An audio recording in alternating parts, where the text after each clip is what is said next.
Hi, Robert Anthony here for Audiotuts Plus. Apple's iPad has been on the market for 3 years and has revolutionized the way musicians can make music. However, you may be unsure of exactly how to best incorporate iPad into your larger studio workflow. In this tutorial, I will show you 3 ways you can consider incorporating iPad into your composition and production workflows.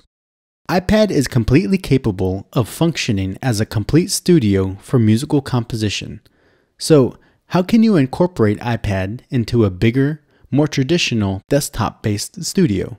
There are many different ways you can do this, but I've found in my own experimentation that there are 3 main categories most ways of utilizing an iPad will fall into. These 3 ways of utilizing iPad are using iPad in parallel with your desktop or laptop and the various music creation software you use, using iPad in series with your desktop,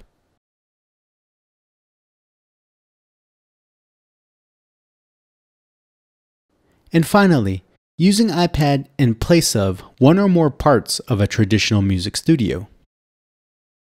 Let me show you some examples from each of these categories to give you some ideas of how you can integrate iPad into your music composition workflow. First, using iPad in parallel.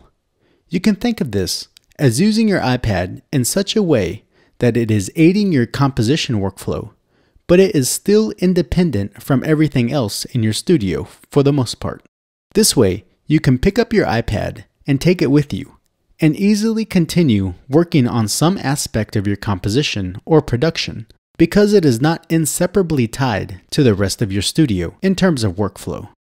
All the work you do on iPad never actually intersects in a way that makes you unable to use it apart from your main composition and production studio. For singer-songwriters, this could look like using iPad to write down lyrics, song flow and structure, and any other various notes that you come up with during the creative composition process. This could also look like using one of the various musical apps available for iPad for reference, such as piano or guitar chords or a rhyming dictionary.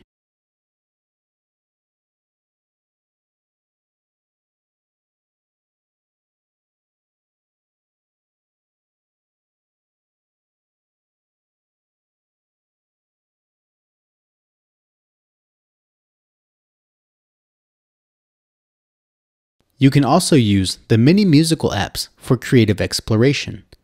You can use them to get inspired, and once you have something that you feel you can run with, you can take it to your main composition studio.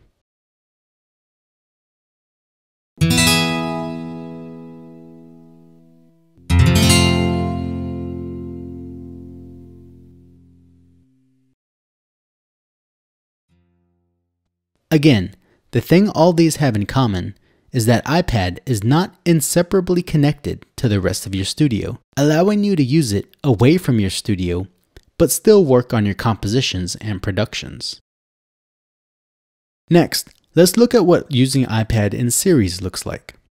You can think of this as integrating your iPad deeper into your studio workflow by, at some stage, working solely on iPad, or otherwise transitioning between iPad and your main composition and production studio.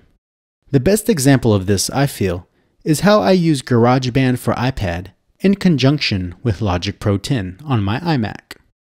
When away from my main composition and production studio, I'll use my iPad as a sort of musical sketchpad.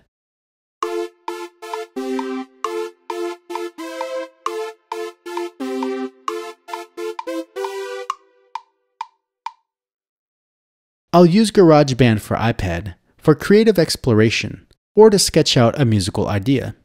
Once I've reached the point where I feel the musical idea could turn into a full-fledged production, I'll export the project and bring it over into Logic Pro 10. GarageBand projects can open natively inside of Logic Pro, and I can pick up right where I left off.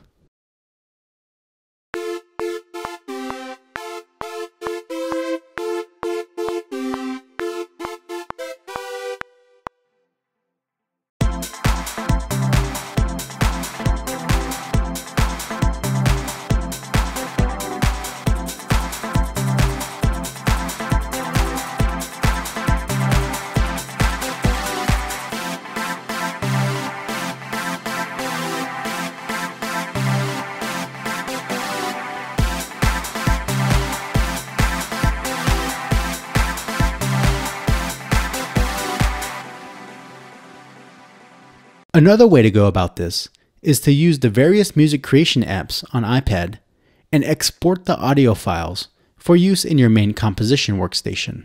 This can include drum grooves that you've created or instrument passages. Some iPad apps will even allow you to export a MIDI file, which you can then take into your main composition and production setup and easily recreate or take to full completion. Finally, let's look at using iPad to completely replace a piece of hardware or software. There are many apps available for iPad that are specifically designed to mimic hardware. If you don't have a MIDI controller, for example, to be able to play piano passages, you can use an app in place of a traditional hardware controller. Once set up, this will function just like its hardware counterpart.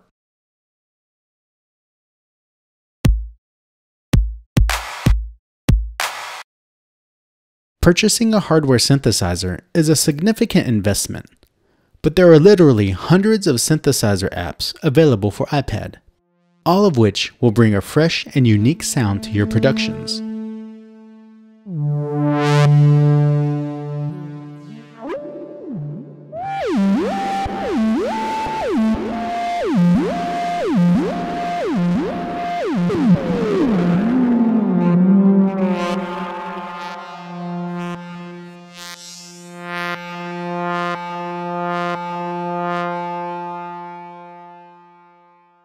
Now, comparing an iPad app to, say, an Access virus is a bit of a stretch, but just the same, with a decent quality patch cable, you can easily turn iPad into an outboard synthesizer.